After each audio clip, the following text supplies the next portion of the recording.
Assalamualaikum warahmatullahi wabarakatuh.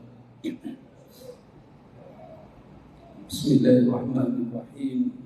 Innal hamdalillah nahmaduhu wa nasta'inuhu wa nastaghfiruh wa na'udzu billahi min shururi anfusina wa min sayyiati a'malina. Man yahdihillahu fala mudilla lahu wa man yudlil fala hadiya lahu. Ashhadu an la ilaha illallah wahdahu la syarika lahu wa ashhadu anna Muhammadan 'abduhu wa rasuluh. Allahumma shalli 'ala sayyidina Muhammad wa 'ala ali sayyidina Muhammad. Liyasir wa la tu'assir bi tamnin bil khair.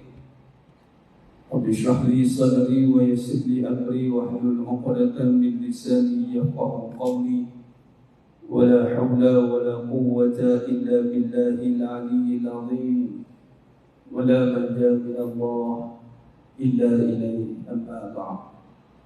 Ayyuhal mu'minun ittaqullah usikum wa iyaya bittaqullah faqad fazal muttaqun. Sedang jemaah yang dimuliakan Allah Subhanahu wa taala, mudah-mudahan kita semua tergolong dalam golongan hamba-hamba yang benar-benar bersyukur. Amin ya rabbal alamin. Alhamdulillah, summa alhamdulillah ala kulli hal. Alhamdulillah ala kulli ni'mah. Pertama mula dan selama-lamanya memanjatkan syukur kehadrat Allah Azza wa Jalla, dalam arti kata sebenar-benar syukur yang hadir dari hati kita ini, hati yang mana menyedari akan segala nikmat dan kurniaan yang Allah berikan kepada kita dalam beberapa bentuk nikmat yang kecil, yakni dunia, dan juga nikmat yang kekal, yakni nikmat iman, amal dan ketaatan. Semuanya itu adalah kurniaan Allah Subhanahu wa taala. Dan alhamdulillah, pada malam yang penuh barakah ini kita telah masuk pada malam 14 Ramadan. Di antara diam kita dah nak masuk ke nisfun Ramadan, masuk pada pertengahan Ramadan. Maka berbaki lagi 16 hari maslian, pejam celik. Maka di sini pertamanya kita nak melihat apa kesedaran yang kita boleh dapat sepanjang Ramadan yang telah kita lalui sepanjang 14 hari ini, dan juga yang beberapa tahun sebelum. Dan yang kedua, kita nak lihat bagaimana penghayatan kesedaran satu, kemudian penghayatan yang kita ambil iktibar daripada setiap syariat yang Allah telah syariatkan kepada kita. Yang pertama, kalau kita lihat jemaah yang muliakan Allah Subhanahu wa taala, disebut dengan Ramadan, utamanya bulan yang dinanti-nantikan oleh umat Islam. Orang beriman menantikan bulan ini kerana ia penghulu bagi segala bulan. Penghulu. Dan ketika itu kita menunggu kedatangan Ramadan dengan satu pengharapan bahawasanya kerana apa? Kerana di dalamnya itu Allah lipat gandakan ganjaran. Lalu kita pun melipat gandakan amalan. Kadang-kadang amalan kita lipat gandakan, tapi ganjaran tak berganda, tak guna juga. Jangan salah faham. Ada orang dia amal hantus, amal je, tengok-tengok gaji tak ada. Macam mana? Kerja, beria-ria kerja 24 jam, bukan 24 jam, 27 jam kerja. Nak nunjukkan dia tu workaholic. Bila masuk gaji tak ada. Allah penat. Tapi ada orang dia bekerja tak banyak, dia punch card seminggu 3 kali. 3 kali dia masuk office. Demand pula tu kan? Demand pula ialah expertise. Tapi bayaran dia, ya Rab, dibayar mengikut expertise.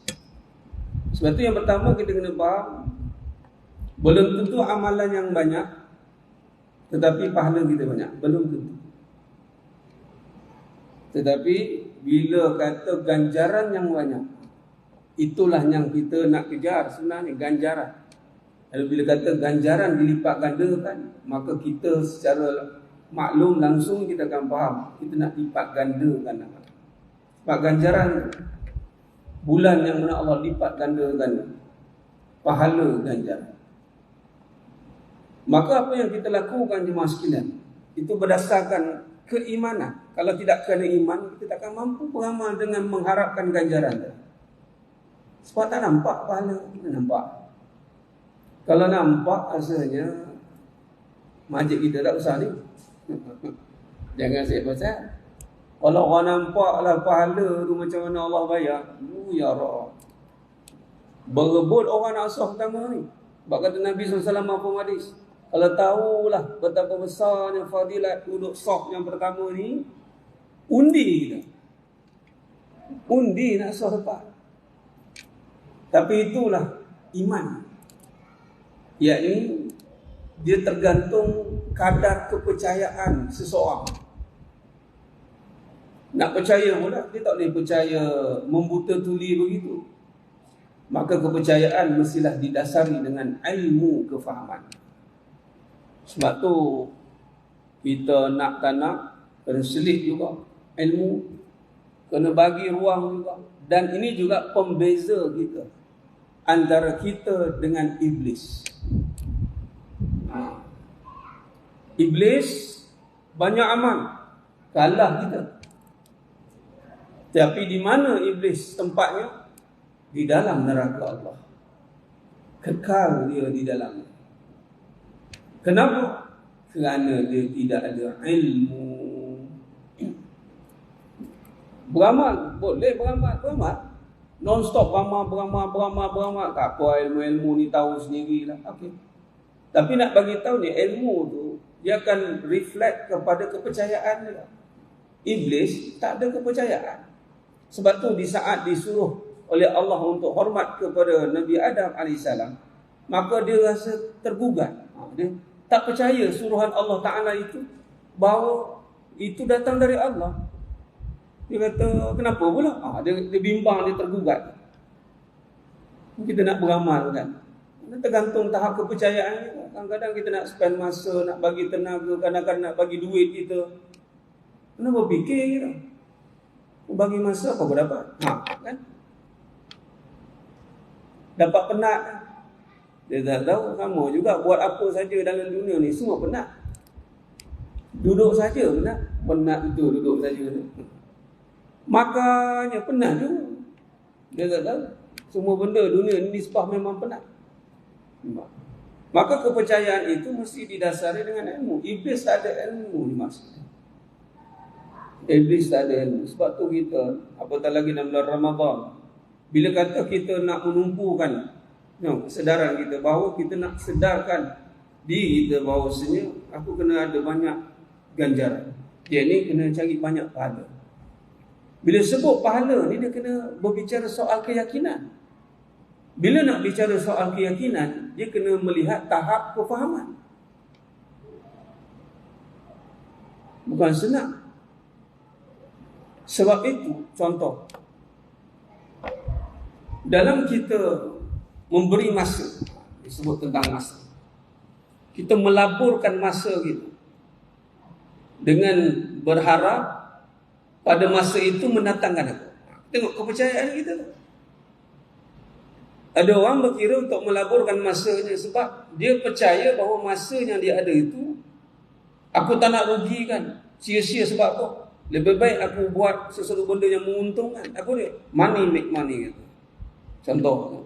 Maka dia tak nak buang masa, dia buat benda yang dia percaya. Tergantung kepada kepercayaan. Dan kalau kita lihat pula hasil kepada apa yang dipercaya itu akan memberikan kesan balik kepada apa yang dipercaya tadi. Contoh, dia bagi masa sanggup untuk benda, dia dapat balik, adakah kepercayaan itu selesai? Kalau dia dapat bagi masa untuk harta, dia sanggup. Bila dapat harta, kepercayaannya masih lagi tidak puas, masih lagi rasa resah. Maka hasil itu tidak menjawab kepercayaan dia. Maka kepercayaan itu bertukar keraguan. Sebab tu dunia ni kita simpulkan barang ragu. Dunia ni semua barang ragu. Tak ada satu pun yang boleh kita percaya 100%. Makin canggih lagi ragu. Putih ni sebagai contoh. Bila satu sistem itu di-upgrade dengan begitu canggih, satu keraguan akan timbul. Ini sekali shutdown ni, habis semua shutdown ni. Menu tak ada. Nampak? Dia semua main digital. Kalau shutdown, habis. Walaupun satu sudut nampak inovasinya, tapi yang mengendalikan sistem tu jauh dari sudut hati ni. Ini kalau shutdown semua ni, habis. Nampak? Sama dengan contoh kereta. Kereta manual dengan automatik. Sekarang bukan lagi automatik dah, lagi hybrid semua. Memang satu sudut nampak memudahkan, tapi kalau satu sudut lain, dia akan menyusahkan semua. Bila satu dia shutdown, habis semua sensor meragam, langsung tak boleh gerak. Maksud kata dunia ni buatlah macam mana pun, dia tidak akan boleh mendatangkan satu keyakinan. Jadi di sini kita melihat, sebab itu dalam bulan Ramadan Allah Subhanahu Wa Taala menawarkan ganjaran dalam rupa bentuk pahala, bukan harta. Boleh ya Allah kata siapa yang banyak beramal di malam bulan Ramadan melalui kalam Nabi, kalam Rasul, akan bertambah hartanya. Boleh. Tapi kenapa tidak pergi ke arah itu? Kerana harta benda ini ataupun apa yang kita lihat di dunia ini, dia ada defect dia ada faktor yang akan ada kerosakan, dia akan ada faktor ataupun expiry date. Dia contohnya satu perkara itu bila dia sudah siap dibuat, maka dia ada satu clause dia, sekiranya berlaku, dia akan ada disclaimer pada. Maknanya dunia ni bukan satu jaminan untuk diberikan kepada orang mukmin. Maka Allah terus memberikan ganjaran dalam beberapa bentuk pahala. Cuma pahala ni kesannya kita kena belajar. Ini kata pergi pada penghayatan pula. Pertama kita kena sedar bahawa dalam amalan semua, apatah lagi khususiat dan umum yang kita lakukan atau kita nak terjemahkan hidup kita ni dalam beberapa bentuk, masa yang nak berpahala, itu je niat. Apa masa yang ada pada kita ni, kita nak jadikan dia itu pahala. Kesedaran itu perlu diwujudkan bermula dalam bulan Ramadan. Mudah-mudahan la'allakum tattaqun, lepas pada ni kamu fikir bahawa nak pahala. Ustaz, nanti terganggu tak ikhlas? Tak terganggu. Sebab apa? Sebab ianya tetap Allah jua. Yang terganggu apabila kita beramal harapkan harta, beramal harapkan benda, beramal harapkan dunia, yakni perkara-perkara yang boleh dilihat dengan mata kepala dan ada campur tangan makhluk. Nampaklah makhluk kat sini. Contoh solat, dia nak tengok kesenangan yang dia dapat, mudah-mudahan bertambah bonus ke, bertambah income ke, habis terganggulah niat. Tapi kalau solat berharapkan iman dan wahtisaban macam contoh malam ni, harapkan dengan iman, makna kata iman percaya kita buat malam ni, kita yakin bahawa ini adalah suruhan Allah melalui kalam Rasulullah SAW, dan padanya setiap suruhan tak sia-sia je mas sekalian, bukan free. Kata tuan guru saya, kata tuan guru Nizam Karib, kata, kau ingat dengan Allah ni free ke? Kau ingat dengan Allah ni percuma. Walaupun Allah bagi kita semua barang percuma, tapi dalam percuma tu dibayar balik. Hebat tak? Hebat tak mas? Kita dapat percuma. Orang kata untung atas angin. Bukan barang kita usaha. Contoh nyawa. Bagi percuma je nyawa. Ambil nyawa. Daripada percuma tu, untung balik ada itu. Apa dia? Pahala. Dengan Allah SWT, berusaha dengan Allah SWT, tak ada pernahnya rugi. Allah. Dalam surah Al-Baqarah ayat 25, Allah berikan khabar gembira. Wa basyiril ladzina amanu, kabarkan berita gembira bagi orang yang beriman. Ini kita ni beramal ni sebab iman. Kalau tak ada iman, tak beramal malam ni. Okey, cantiklah. Apa khabar gembira ni? Annalahum jannatin tajri min tahtihal anhar.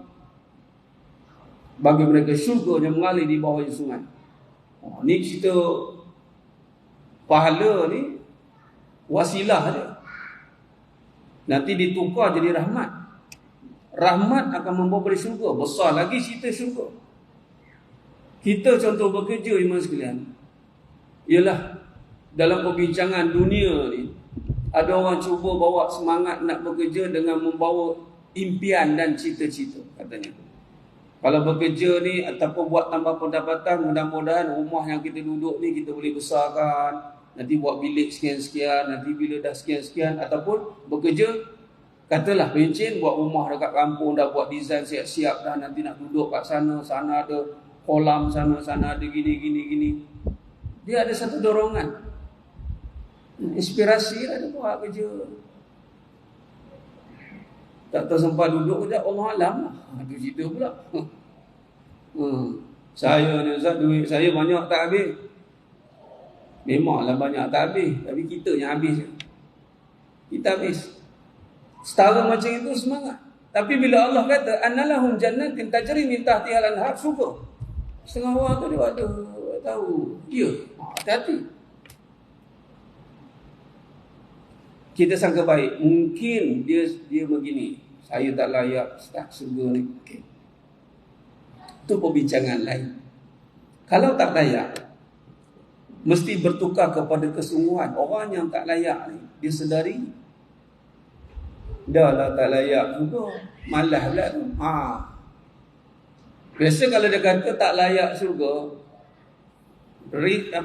reaction dia ataupun feedback dia akan jadi orang yang sedar diri dan dia beramal. Tapi kita bimbang orang yang tak berapa percaya, dia iman ni, beramal entah dapat ridha, entah ada macam itu. Macam contoh kita malam ni, dia nak cerita pasal syurga, kita kena malam cerita pasal pahala tu. Malam ni kita habis bersama dengan imam, alhamdulillah, witir. Pahala kita ni, ya Allah, ya Allah, macam mana nak cerita, nak bagi nampak gairah macam mana je maksudnya. Kita ada satu sifat yang perlu kita bagi kesedaran lah. Ini saya kata kat diri saya, ni saya cakap ni secara realiti. Kita kena wujudkan satu, bila sebut pahala ni ada satu macam makanan, kita sebut yang macam limau, ada asam boy, dia macam teliung. Dia kata, bila sebut pahala tu mudah-mudahan kita minta, kalau ya Allah bagilah aku ni percaya. Bila sebut pahala dia ada satu hope. Dia ada satu semangat yang mendorong kita untuk tidak akan mengalah. Sesifat pahala. Itu kata kabar gembira. Kita tak nak sebut pahala. Wallahu alam. Wallahu alam tu kau ni. Wallahu alam. Entah dia. Tak boleh kita minta kepada Allah Ta'ala kesedaran pahala. Datang satu semangat yang mendorong kita untuk beramal kerana Allah SWT dan mengharapkan ganjaran pahala. Dan di situlah satu suasana yang berubah. Nak pula kita rujuk Quran Karim, kalamullah. Terang-terang Allah nyatakan, kamu beriman? Ya. Beramal soleh malam ni? Ya. Beriman tak beramal soleh? Sungguh. Annalahum jannatin tajri min tahtiha al-anhar. Bagi kamu syurga. Ya Allah. Terima kasih Allah. Terima kasih lah. Itu lah. Allah nak bagi. Ini satu sifat. Ni kata nak bangunkan keimanan ni masalah. Kadang ialah, kalau kita boleh buat satu contoh, tamsilan. Kita ni banyak duit. Orang berkata mencok duit. Tiba kita panggil beberapa orang, kita kata, aku nak bagi kau duit. Sekali dia jawab, ya ke ada duit? Marah lah kita. Ataupun kita nak pergi beli kat mana-mana, shopping kat mana ke, orang tu pandang atas bawah, encik ni ada duit ke? Kau tak kenal aku mak. Dia kata, aku ni ada kilang duit, bukan ada duit. Marah lah. Aku cok duit. Tiba kita bila Allah nyata tawarkan syurga, tawarkan pahala, betul Allah boleh bagi. Allah SWT. Ini kata ilmu tadi. ilmu yang perlu kita sah. Dan ilmu bila sebut yakin ni sudah pasti susu galuh pada ilmu yakin itu adalah tauhid. Kita nak benar-benar supaya Allah bantu kita untuk kenal dia, supaya setiap ganjaran yang Allah ganjarkan kita berbaki lagi 16 hari ke depan dan ke depan ni, kita ada satu hope yang baru dalam hidup kita. Yang kita cari adalah tadi ganjaran Allah. Dan Allah tahu setiap ganjaran yang berupa pahala, padanya pasti ada kebaikan dunia. Kebaikan dunia itu bahagian kita di dunia. Bermaksud contoh, kerana kita kerja untuk pahala, pasti kita kerja yang terbaik, profesional. Orang yang kerja pahala ni kerja tak main-main, tak tipu orang, tak mengelak, tak mengulat, tak buat benda-benda buruk. Secara tak langsung performa dia akan naik. Performa naik, apa efek? Gaji, grade dia, merit dia. Kalau tak buat kerja, kepercayaan dia. Mana tahu nanti habis kerja orang percaya, oh dia kerja macam ni. Kalau jadi partner aku ni, oh ni nampak? Dia ada value. Orang yang berpahala ni orang yang value, bernilai. Bermaksud dunia tak hilang. Ini ditiup allazi waswisu fi sudurina, syaitan yang meniupkan keraguan. Apa kamu nak fikir pahala? Janganlah fikir sangat, buat je benda ni. Tengok, secara tak langsung akhirnya pahala tak dapat, dunia merempat. Dua-dua tak dapat. Pahala pun tak dapat sebab tak yakin, 50-50. Dunia sudah pasti kita bila tak kerana pahala, bila kerana dunia, kita takkan ada semangat. Semangat kita turun naik, turun naik, turun naik. Akhirnya belum tentu kita boleh survive kat dunia ini. Belum tentu. Tapi kalau pahala, kita letak ke depan. Percayalah jemaah sekalian, macam mana semangat kita boleh diilama malam ni. Ini alhamdulillah buat 8 nanti. Kalau bantai buat 20 kan.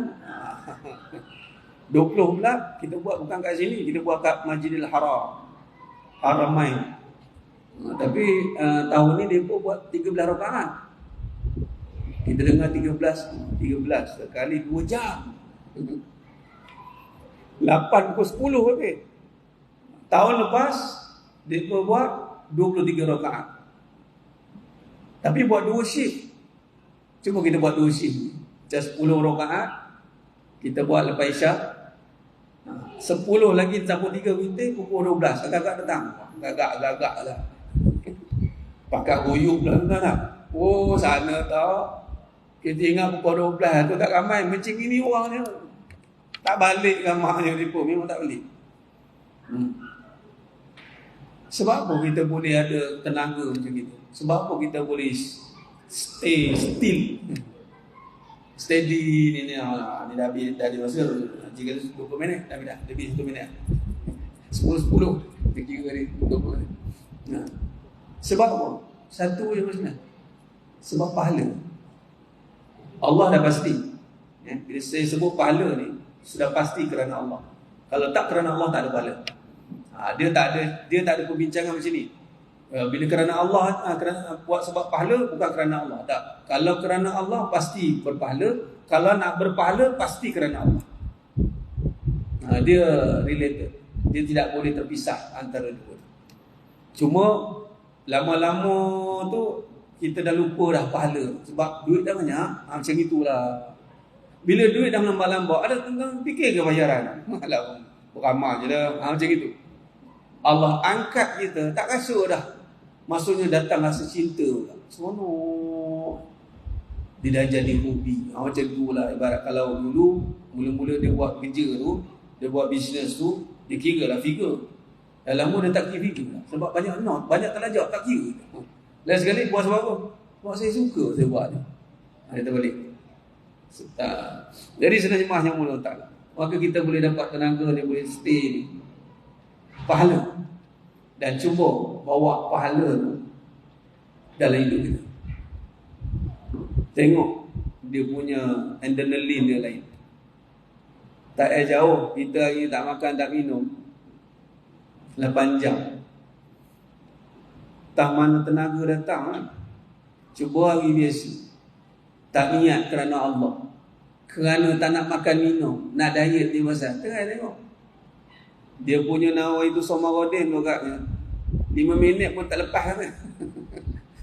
Lapar dah ni, lapar dah. Buka. Tapi kerana Allah tu, dia boleh stay tu sampai maghrib. Jadi maksud kata akhir kalam, apabila kita meluruskan balik kesedaran kita tadi pahala, penghayatan kita, bahawasanya bila pahala ni ceritanya destinasi kita balik ini surga. Nak tak nak kita kena percaya. Kita tak ada pilihan lain. Takkan nak ke neraka wa na'udzubillah min zalik. Kita punya option tu surga, neraka. Neraka minta jauh sama sekali, ya Allah. Sebab tu doa minta bulan Ramadan, minta jauh. Dan keampunan, afuun karimun tuhibbul afwa fa'fu anni, delete dosa, ibarat tak ada langsung catatan dosa. Allah. Mudah-mudahan jemaah sekalian, Ramadan kali ini mampu mencetuskan ataupun menyemarakkan lagi kesedaran pahala tadi, ganjaran. Secara tak langsung kita melipat kali gandakan amalan dan akhirnya mewujudkan satu penghayatan dalam kehidupan. Apapun sentuhan yang kita lakukan dalam kehidupan, kalau tidak kerana adanya pahala, aku takkan buang masa untuk buat benda tu. Tu ayat dia. Kita tukar boleh. Orang yang buat tu dia bilang, ada duit tadi, tak nak buang masa, kita tukar.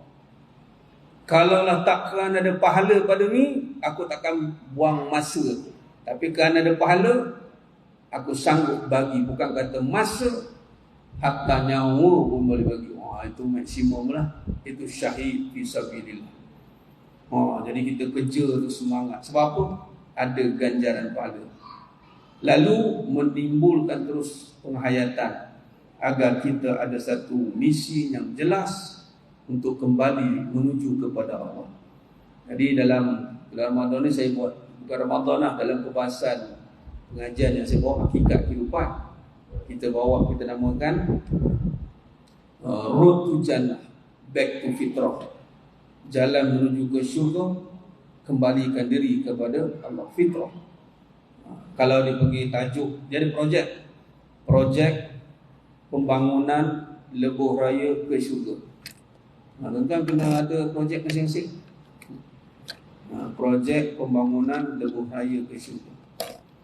Jadi lebuh raya itu adalah jalan amalan. Dan amalan kita itu dengan keyakinan, maka highway lah, tak ada sekatan, kita akan terus sampai ke destinasi yang kita nak tujui. Itulah darul akhirah. Mudah-mudahan Ramadan kali ini adalah Ramadan yang terbaik yang pernah kita lalui, insya-Allah. Amin ya rabbal alamin. Mohon maaf daripada saya kekurangan kata-kata tukaran bicara dalam penyampaian. Hanya Allah Ta'ala sajalah yang mampu menyempurnakan perbahasan kita pada malam yang penuh barakah. Aqulu qawli hadza wa astaghfirullaha li wa lakum wa billahi taufiq wal hidayah. Assalamualaikum warahmatullahi wabarakatuh. Tangguh dengan tasbih al-farah dan surah al-asr. Subhanakallahumma bihamdika asyhadu an la ilaha illa anta astaghfiruka. Bismillahirrahmanirrahim. Wal 'asr. Innal insana fi khusr illa alladziina aamanu wa 'amilus solihati wa tawasaw bil haqqi wa tawasaw bis sabr. Wallahu a'lam bis-shawab.